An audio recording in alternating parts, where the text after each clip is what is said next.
Boa tarde, pessoal. Com muita satisfação que eu venho aqui mais uma vez participar do Vet Science com vocês, dessa vez para falar sobre hematologia de felinos.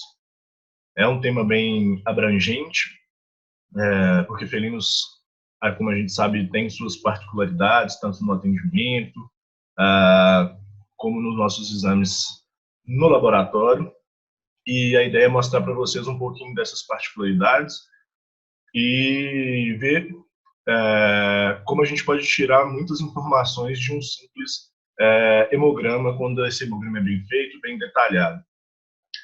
E a gente tem que levar em conta que a qualidade desse exame vai de acordo e em conjunto com a qualidade do atendimento. Os felinos estão cada vez mais dentro das casas, então, consequentemente, dentro dos consultórios e no laboratório.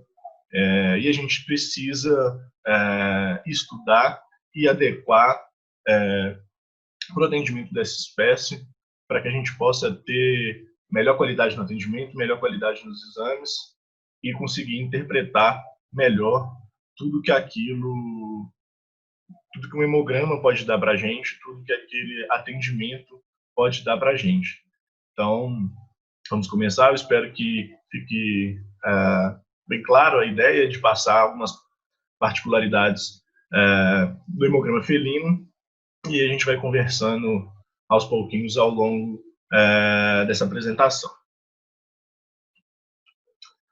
Vocês devem estar me perguntando agora, né, porque a gente vai falar de hematologia felina, e o primeiro slide tem como título práticas cat-friendly, mas a gente vai ver que esse tipo de abordagem é muito importante para a qualidade do nosso exame final. Como a gente vai ver, um hemograma bem feito depende muito também de como esse animal foi abordado lá no início. E as práticas cat-friendly vêm aí para nos ajudar a atender melhor essa espécie.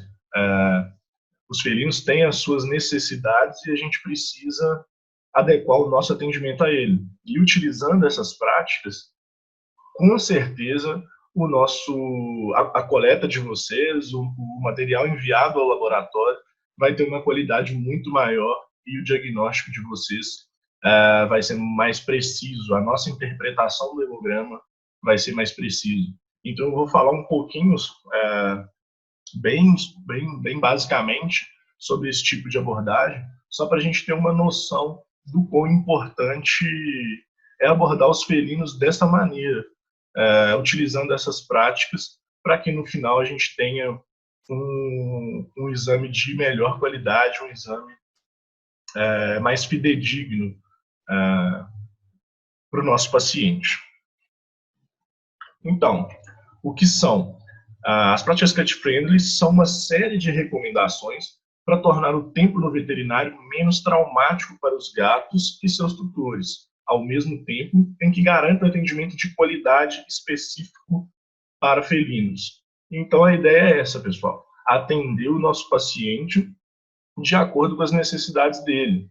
Já passou da hora da gente entender e correr atrás de que felinos não são cães pequenos.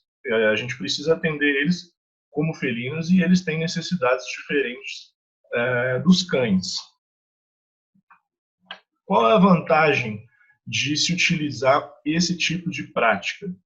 A vantagem de levar seu gato em uma clínica cat-friendly é garantir que ele receba o atendimento adequado para a espécie dele, de forma menos estressante possível. Como a gente vai ver mais para frente, o estresse do animal afeta muito a qualidade do nosso exame. Ele pode dar uma mascarada em alguns aspectos do hemograma, alguns aspectos bioquímicos que podem puxar nosso tapete na hora de uma interpretação, se a gente não levar em conta de que esse animal estava bem estressado.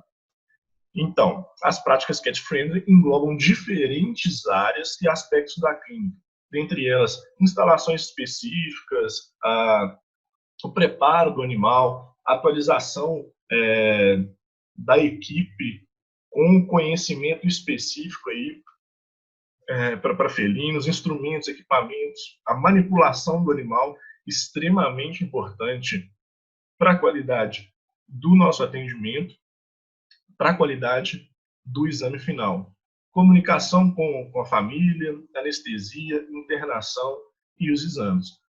Tudo isso para garantir melhor qualidade de atendimento, estressar o menos possível o nosso paciente, para a gente ter qualidade de atendimento e qualidade de exame, qualidade de diagnóstico.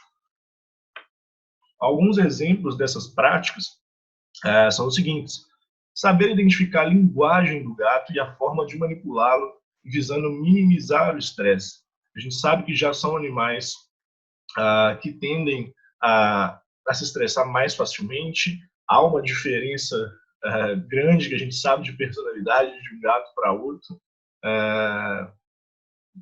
São animais com personalidade fortíssima, então saber identificar a linguagem corporal desse animal, a forma como ele está se adaptando ao chegar ali na clínica, como ele está no transporte, vai facilitar o nosso atendimento e minimizar o estresse desse animal.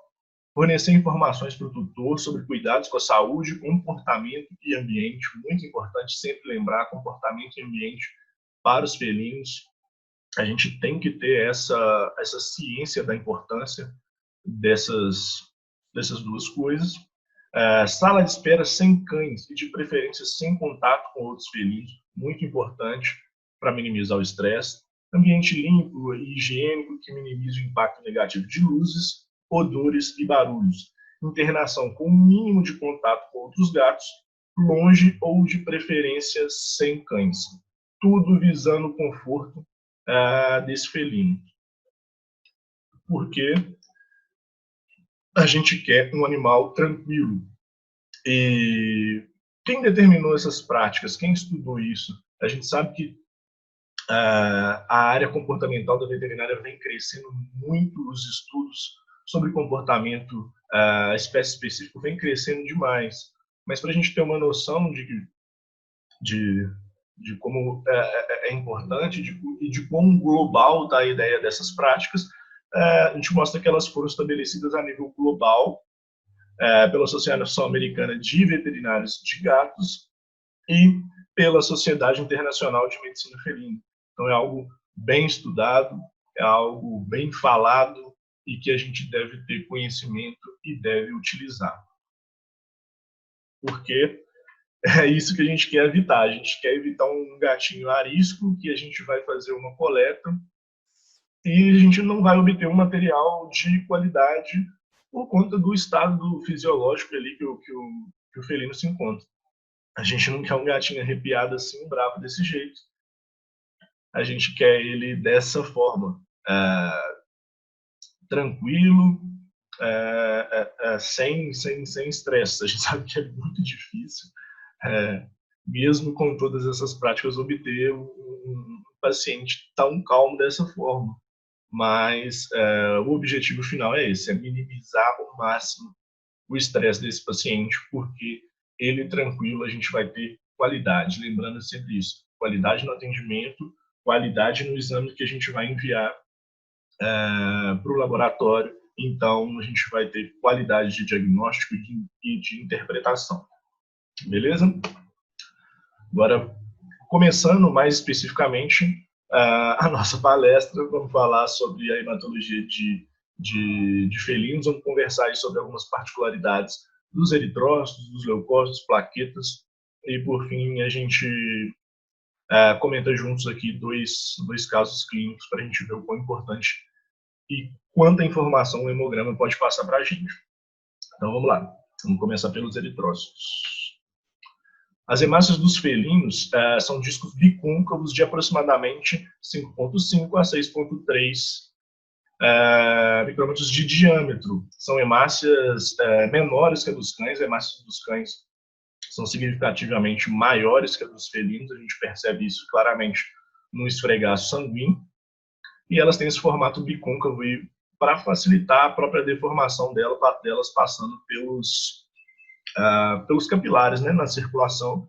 Esse formato facilita a circulação das hemácias. O tempo de sobrevida de hemácias saudáveis nos felinos varia de 66 a 78 dias, caso a gente não tenha nenhuma particularidade, patologia nessas hemácias, que assim elas seriam renovadas anteriormente.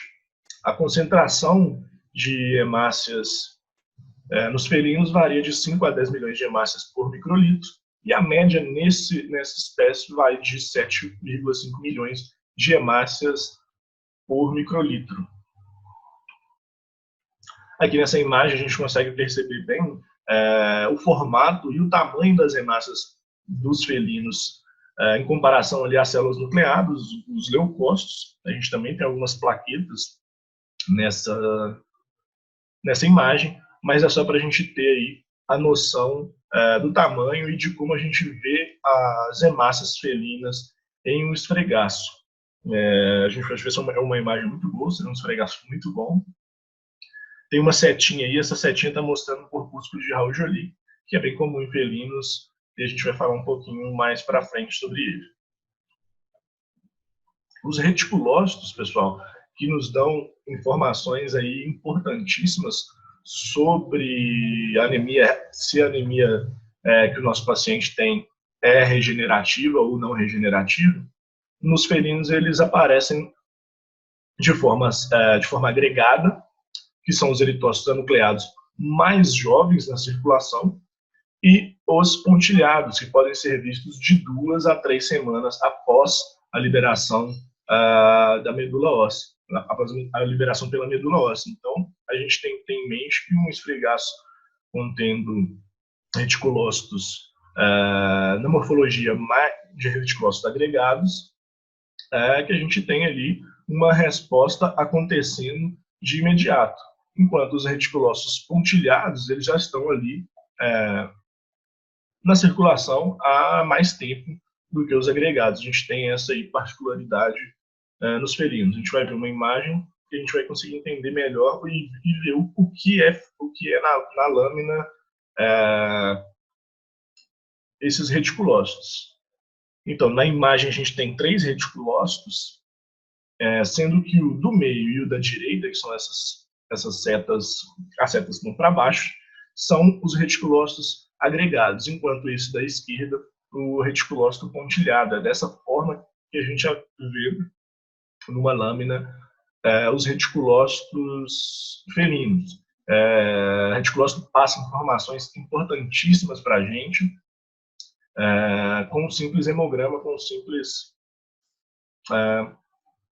pedido de hemograma, pedido de reticulócito, a gente consegue ter muitas informações sobre a capacidade de produção de hemácias de um paciente anêmico, se ele está regenerativo ou não. Então, vamos ter bastante atenção para interpretar um exame de reticulócito e um hemograma. A gente tem que ter essa diferença também de pontilhados e agregados na espécie felina. Os corpúsculos de Heinz, que ocorrem devido à oxidação nas hemácias, são comuns em felinos em até 10%, de 1 a 10% das hemácias em felinos saudáveis. Gatos são mais susceptíveis à desnaturação por oxidantes endógenos, então é mais comum que a gente observe esse tipo de alteração nas hemácias felinas. Então a gente tem que ter um bom senso, né, para laudar corpúsculos de Heinz. A gente tem que ver se ele tem uma concentração interessante aí naquele esfregaço nosso, que vai dar a ideia do nosso paciente. Mas aí na seta está bem pequeno, acho que é difícil de ver, mas é uma protuberânciazinha pequena na superfície da hemácia, que é causada pela oxidação das hemácias. Por exemplo, também alimentos oxidantes, cebola, alho, caso o animal venha se alimentar acidentalmente com esse tipo de alimento, eles causam essa oxidação levando à formação de corpúsculos de Heinz. Mas a gente tem que ter essa noção de que em felinos, em certa concentração, eles são comuns. Os corpúsculos de Raul-Joly, eles são associados à aceleração da eritropoiese, mas podem ser encontrados em gatos saudáveis em certa quantidade. A gente sabe que o baço dos felinos não é tão eficiente assim na retirada desses corpúsculos, que são resquícios de RNA que ficam ali nas hemácias quando a gente tem uma demanda, uma aceleração da eritropoiese, que a gente tem aí a medula liberando hemácias o mais rápido possível para a circulação, a gente acaba tendo uma concentração maior desse tipo de corpúsculo, que são resquícios aí de RNA. A gente tem ali nessa seta grande da direita, bem visível, um corpúsculo de Raul-Joly. A gente tem essas células mais policromatofílicas, mostrando também que é um esfregaço de um animal que está tendo uma regeneração, está tendo uma aceleração da eritropoiese, provavelmente devido aí a uma anemia. A gente tem alguns agentes infecciosos comuns que a gente pode ver durante o exame de um esfregaço, durante a realização do hemograma. Simplesmente com um esfregaço, fazendo a leitura de lâmina, a gente pode dar um diagnóstico, por exemplo, de micoplasmose. O micoplasma na espécie felina leva a uma anemia hemolítica aguda, e nessa imagem a gente consegue perceber aí nas setas, na superfície das hemácias, o micoplasma a hemofelis. É dessa forma que a gente vê num esfregaço sanguíneo. E, às vezes, um simples esfregaço pode nos dar esse diagnóstico de micoplasmose. A gente vê essas setinhas, são todos organismos, aí, micro-organismos, representados pelo micoplasma a hemofelis, que pode gerar anemia hemolítica aguda no nosso paciente. Outro agente infeccioso das hemácias em felinos é o Cytotoxum felis. Leva anemia não regenerativa, a leucopenia e trombocitopenia são achados comuns quando a gente tem pacientes infectados com esses agentes. E a gente também pode ver e identificar e relatar no hemograma a presença desses micro-organismos nas hemácias. A gente vê eles dessa forma, e a gente tem um esfregaço, muitas vezes eles estão, parece que eles estão ali dentro das hemácias, então a superfície, a setinha ali mostra um micro-organismo bem na superfície das hemácias, e a gente consegue também, caso esteja quando a gente faça o esfregaço, a gente pode dar sim, pelo hemograma, um diagnóstico de Cytotoxum felis, porque são animais bem identificáveis, são micro-organismos bem identificáveis aí no esfregaço sanguíneo. Anemia hemolítica imunomediada, só para falar um pouquinho bem rapidinho, ocorre quando o sistema imune do animal produz anticorpos que se ligam às hemácias, levando essas hemácias à destruição. E nos nossos felinos, a gente tem aí a vilã, né, a leucemia felino, FeLV, é a doença mais comum. Tem estudos que mostram que é a doença mais comum em gatos apresentando a anemia hemolítica imunomediada. Então, pensou anemia hemolítica mediada, pensou em FeLV, eu acho também gato, a gente tem que ter essa ideia de gato miô, a gente tem que fazer FeLV para ter uma tranquilidade na conduta do nosso paciente. Então, falando agora um pouquinho sobre as particularidades dos leucócitos em felinos. A gente tem um gatinho bem bonitinho, vamos começar falando sobre os leucócitos. A concentração total e a contagem diferencial de leucócitos em felinos é bem variável quando comparado à dos cães, por exemplo. A gente vai ver que a gente tem um compartimento marginal dos felinos e o compartimento circulante, que o compartimento marginal, como a gente vê ali, ó, isso ocorre em parte devido à concentração mais elevada de leucócitos presentes no compartimento marginal. Em felinos é cerca de 3 vezes maior que no compartimento circulante. Então a gente vai ver que a gente tem uma reserva de leucócitos prontos para adentrar a circulação sanguínea, logo ali 3 vezes maior do que aqueles que estão circulantes. Por exemplo, a adrenalina, o estresse, faz com que ocorra essa migração do compartimento circulante, do compartimento marginal para o circulante, nos dando ali uma falsa sensação, muitas vezes, de leucocitose, mas isso ocorreu única e exclusivamente porque o nosso paciente está estressado, se estressou no momento daquela coleta, se estressou no transporte, se estressou na clínica. Então, a gente tem que ter essa noção que os felinos eles podem mudar ali rapidamente a concentração de leucócitos dele na circulação por conta também desse compartimento, esse compartimento marginal com uma concentração 3 vezes maior de leucócitos do que o circulante. A gente tem aqui essa imagem que vai ajudar a gente a entender. Essas bolinhas que estão pintadas de cinza representam ali o compartimento marginal, enquanto as bolinhas em vermelho o compartimento circulante. Então, quando a gente tem um processo aí de estresse do animal, ocorre aí o estímulo para a migração dessas bolinhas cinza, elas vão se tornar todas vermelhinhas, vamos dizer assim. Então, a gente vai ter uma concentração dessas bolinhas vermelhinhas muito maior no momento da coleta de sangue do nosso paciente. Isso, às vezes, vai dar uma falsa sensação de uma leucocitose por uma infecção, por uma inflamação, sendo que, na verdade, o nosso paciente ele estava só estressado. Então, a gente tem que ter esse cuidado na interpretação, a gente tem que cercar todas as possibilidades de uma leucocitose em felinos. O aumento do fluxo sanguíneo causado por ansiedade ou estresse estimula a migração de leucócitos do compartimento marginal para o circulante, resultando em leucocitose fisiológica. Então, a gente vai ter que ter uma boa interpretação desse hemograma para a gente saber diferenciar uma leucocitose fisiológica de uma leucocitose por alguma infecção, por alguma inflamação, por outro motivo que não seja o estresse.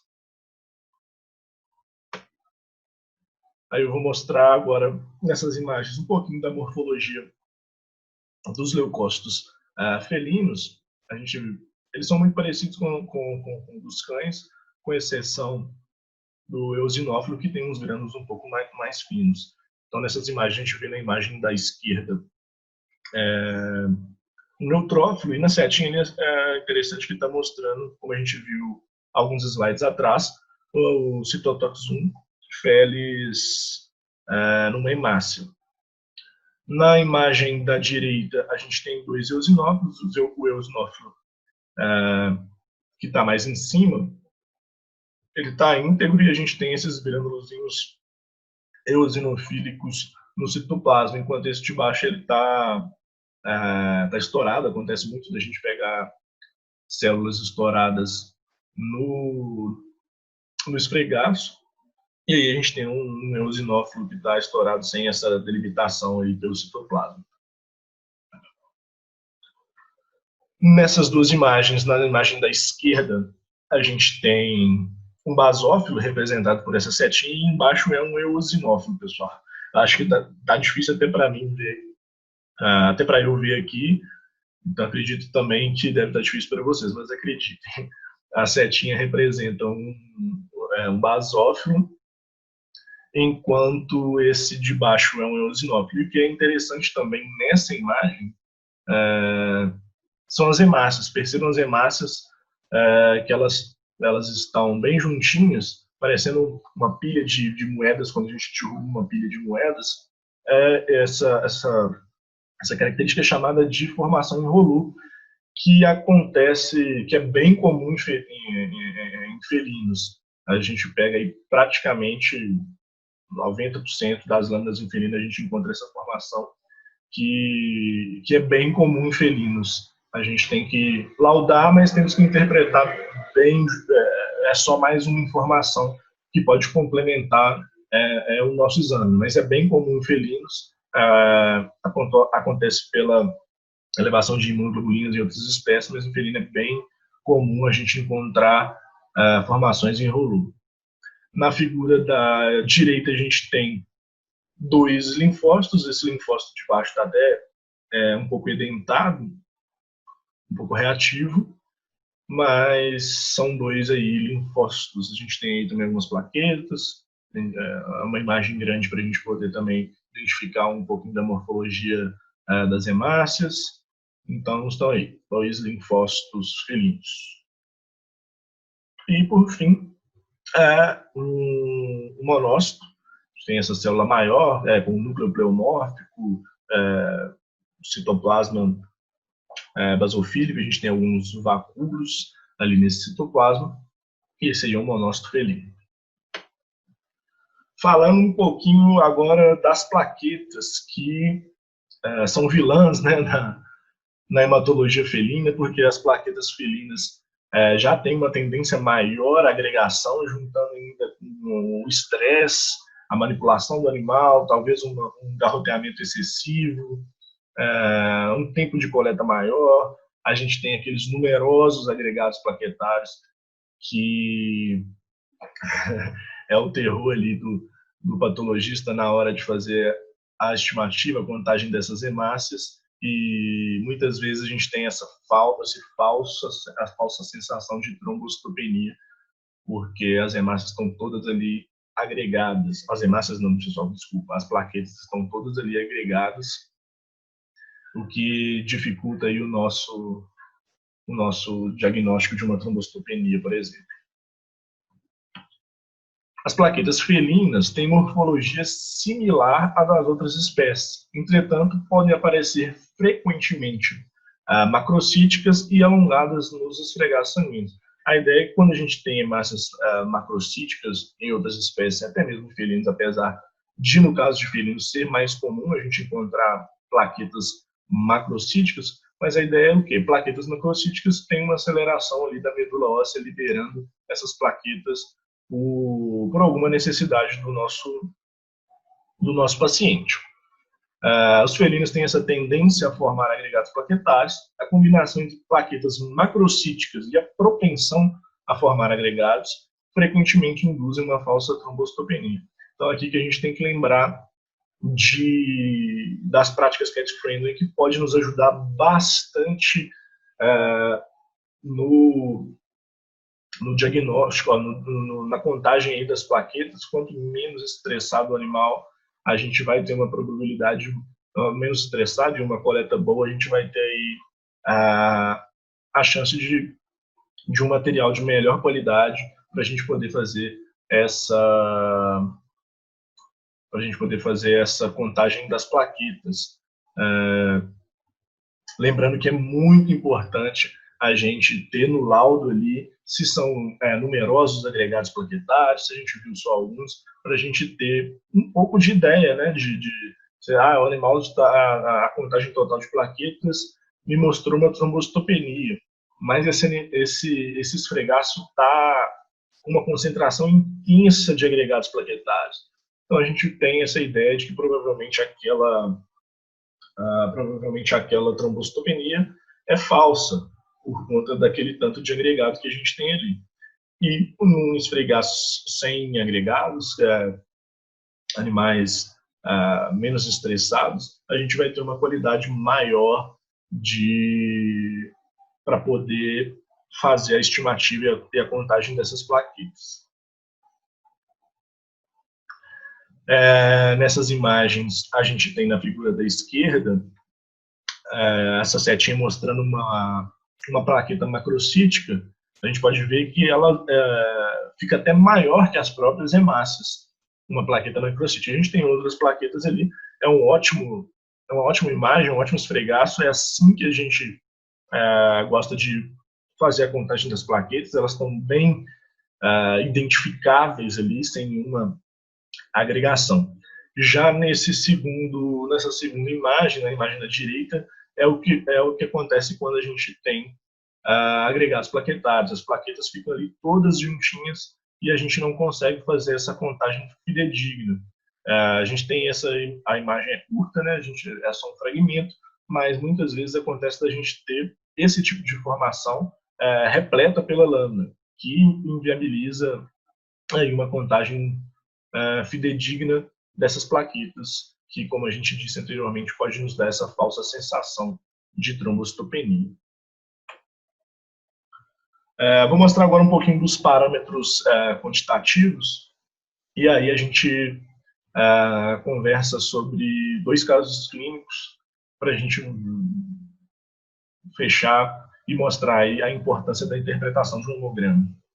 Parâmetros quantitativos. Essa tabela é uma tabela retirada do Chalmers, e a gente consegue ver aqui na coluna da esquerda os parâmetros: volume globular, concentração de hemoglobina, concentração total de hemácias, VCM, CHCM e por aí vai.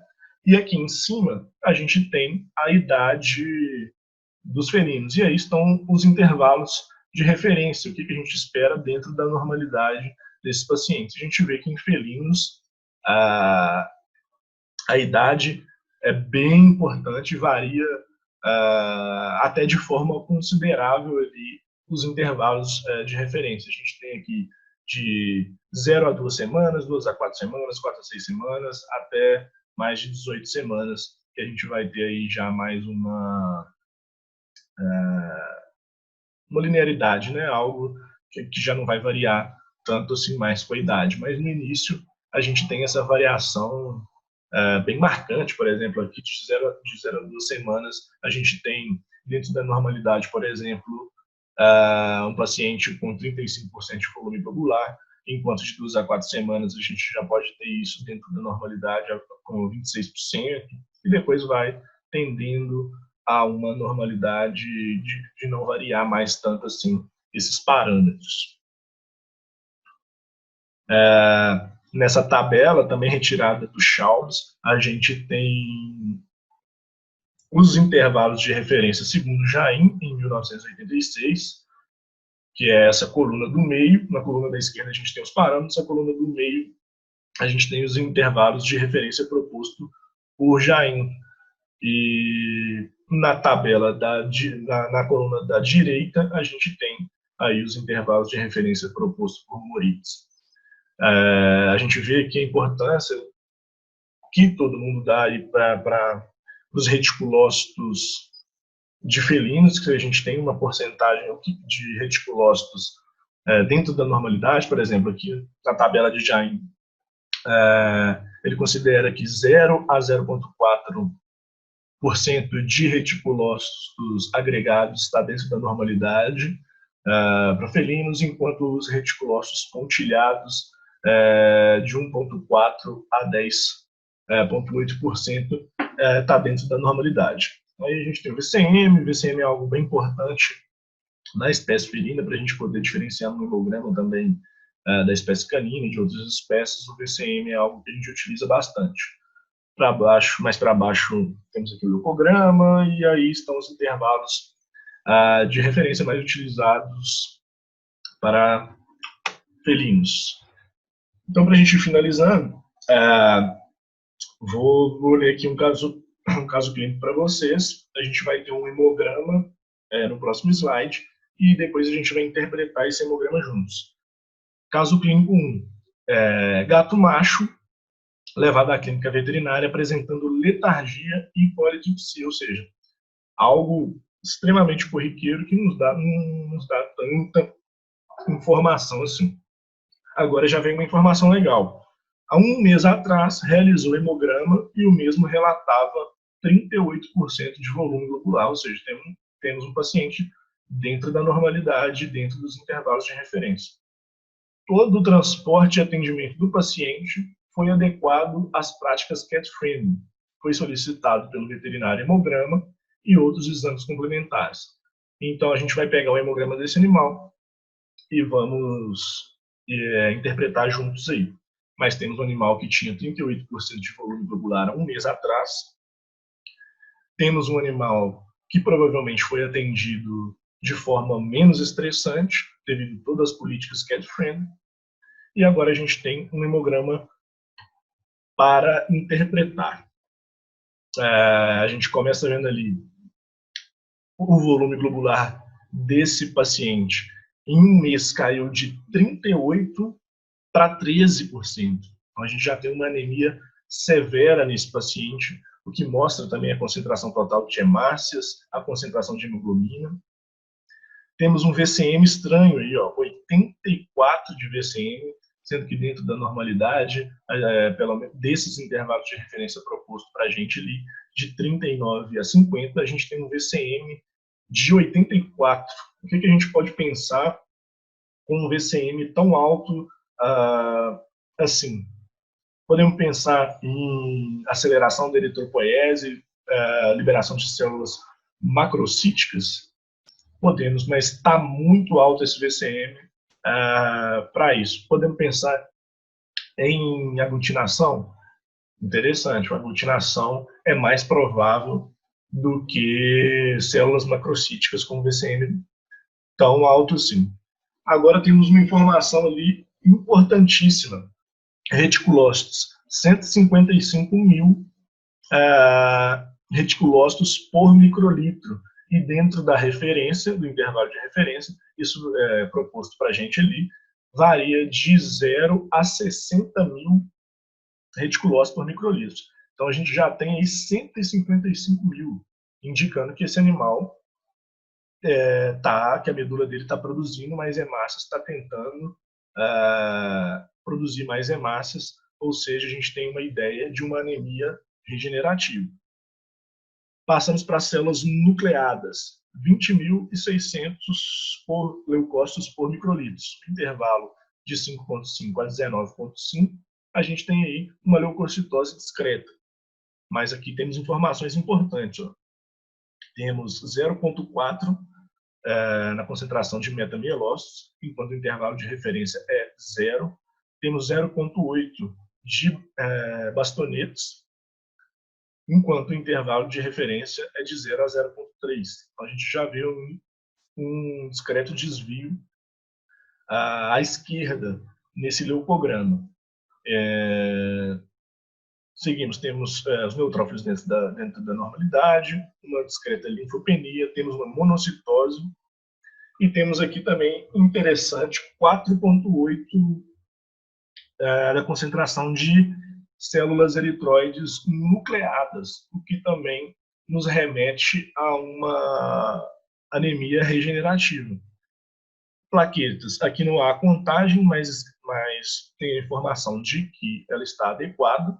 E agora, o mais importante, pessoal, o mais importante que a gente só consegue com um esfregaço sanguíneo. Não existe hemograma sem esfregaço sanguíneo. A gente precisa do esfregaço para ver e comparar até com a máquina todos aqueles parâmetros que ela nos forneceu de informação. A lâmina vai nos ajudar a confiar.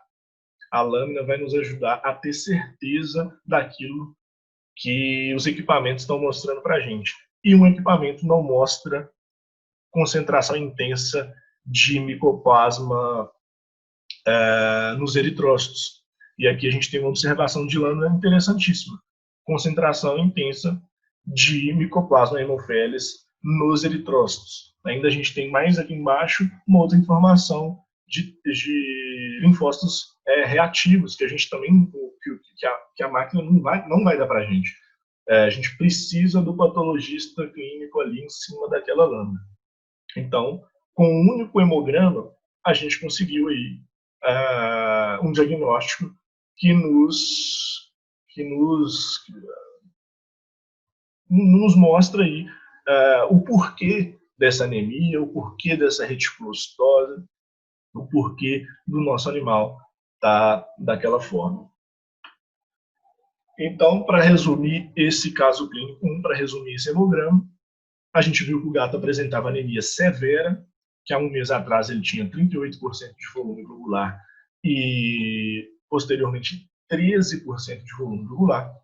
VCM elevado, sugerindo anemia regenerativa ou aglutinação das hemácias. No caso, eu apostaria na aglutinação dessas hemácias. Apresenta reticulocitose, indicando que a anemia é regenerativa, assim como a presença de células vermelhas nucleadas, os eritrócitos nucleados, que a gente falou que também nos dá essa informação importante de anemia regenerativa. E a cereja do bolo, a presença de micoplasma hemofílicos, explicando a anemia por destruição celular. Sem o esfregaço sanguíneo, sem a leitura de lâmina, a gente não teria essa informação. Monocitose e neutrófilos bastonetes indicam leucograma inflamatório, e a linfopenia pode ser indicativo de componente de estresse, apesar de todas as práticas cat-friendly. Mas a gente viu que a gente teve uma leucocitose bem discreta e essa linfopenia bem discreta também. Vamos para o nosso segundo caso. Gata de 11 anos, levada à clínica veterinária apresentando anorexia e letargia. Também informações bastante inespecíficas. Tutor usou uma gaiola de passarinho. A gente vê gato chegando na clínica de tudo quanto é forma. O tutor usou uma gaiola como transporte e a clínica não apresentava separação de ambientes para os animais. Na recepção se estressou com os cães e no consultório houve dificuldades para retirar o felino da gaiola. Foi realizado coleta de hemograma e exames complementares. E agora a gente vai conversar juntos sobre o hemograma desse felino. A gente também tem aqui, por coincidência, outro paciente com 13% de volume globular, uma anemia bem severa também. A gente nota que a concentração de hemácias de hemoglobina também estão marcadamente aí, de menores, diminuídos, tendo um VCM alto, mais uma vez, de 71, que vai nos levar a pensar aglutinação ou aceleração da eritropoese, mas aí a gente desce um pouquinho e vê a concentração de reticulócitos, 7.300 reticulócitos por microlitro. No intervalo proposto para a gente ali de 0 a 60 mil, a gente nota que esse animal tem uma anemia arregenerativa. Os reticulócitos não estão em concentração suficiente para a gente propor aí uma regeneração. Aí a gente volta lá naquele VCM. Esse animal tem um VCM elevado, não tem reticulocitose, ou seja, não está tendo ali uma aceleração da eritropoese adequada, não está liberando células macrocíticas para a circulação. O que a gente pode pensar? A aglutinação é uma proposta interessante, pensar em aglutinação por um VCM desse tamanho. Mas lembrando, pessoal, em felinos, VCM alto, a gente tem que sempre lembrar da FeLV. A FeLV causa eritrodisplasia. A gente tem aí um animal FeLV positivo, pode ocorrer liberação de hemácias macrocíticas sem que seja indicativo de aceleração da eritropoese, de reposição de células, mas simplesmente pela atuação do vírus naquelas células. Aí a gente passa para o leucograma. Aí a gente tem uma leucocitose aqui interessantíssima, 71.300 leucócitos, sendo que o intervalo proposto para a gente é de 5 a 19 mil. Aí a gente pensa, aquele animal veio numa gaiola. A gente sabe que o compartimento marginal de felinos é 3 vezes maior que o circulante, com certeza pelo estresse ele teve ali esse estímulo para a migração de leucócitos do compartimento marginal para o compartimento circulante. Mas será que pode elevar esse tanto? Não sei. Vamos continuar a interpretação do nosso hemograma. A gente vê que tem a presença de metamielócitos, tem a presença elevada de bastonetes. A gente já vê que esse animal tem um desvio nuclear de neutrófilos, à esquerda. A gente vê que tem uma neutrofilia significativa. Aí a gente fica pensando, temos uma infecção, foi por conta do estresse, não sei, vamos continuar vendo.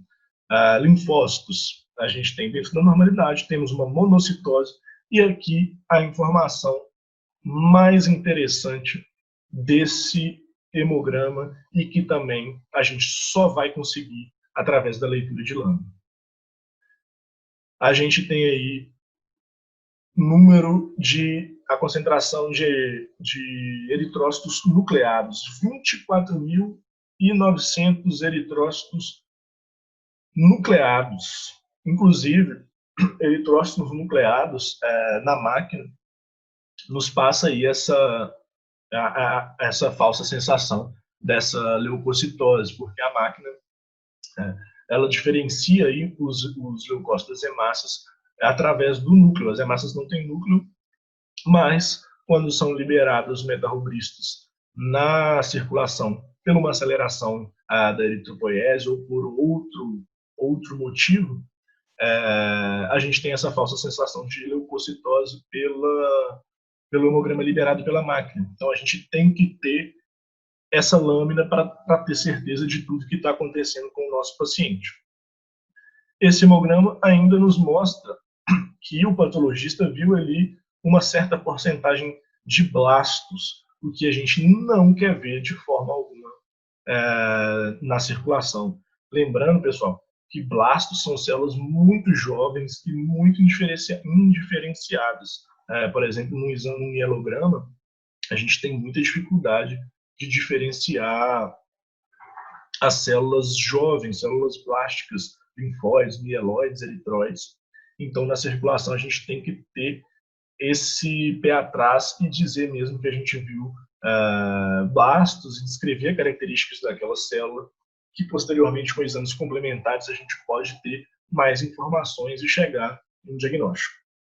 Agora, temos a nota do patologista, bem interessante. Ele diz que os blastos, aparentemente, são rubriblastos, ou seja, são da linhagem eritroide. Isso é muito importante, que a gente vê que esse é um animal que não tem resposta regenerativa, como a gente pode ver pelos reticulócitos, mas tem 24 mil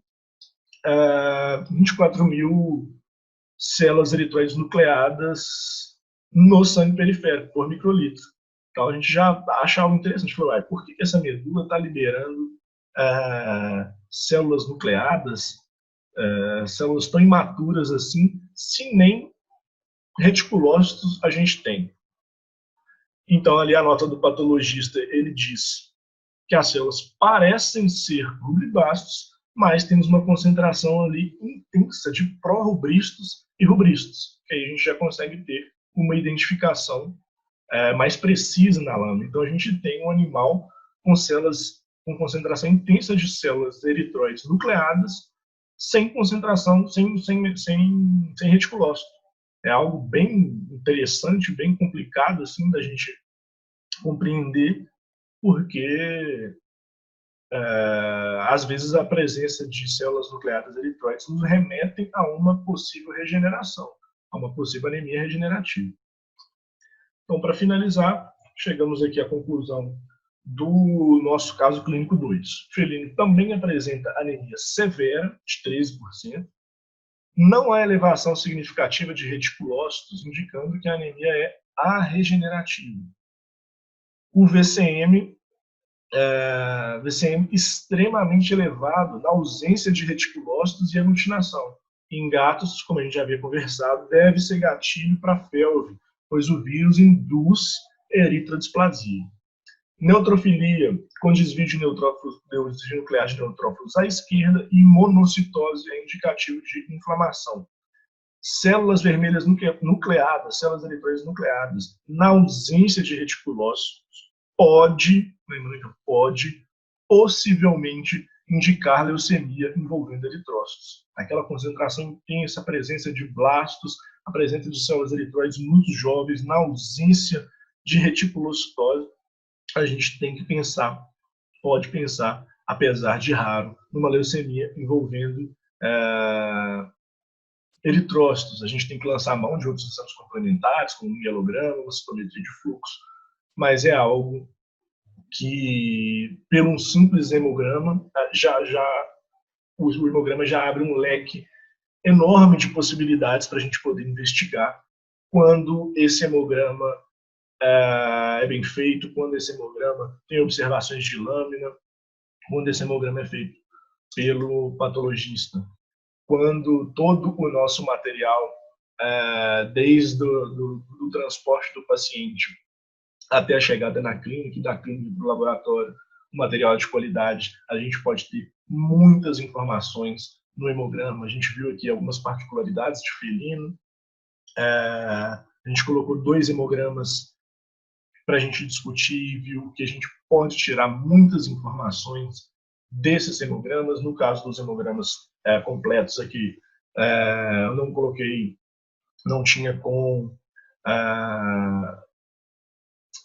agregados plaquetários, mas é algo que a gente tem que ter em mente, colocar a concentração desses agregados, se eles são numerosos, se foram poucos que a gente viu, porque ele pode induzir a gente a uma falsa trombocitopenia. Então, é muito importante, pessoal. Hemograma é básico, mas ele pode nos dar diagnóstico, como a gente viu, de micoplasma, e pode nos triar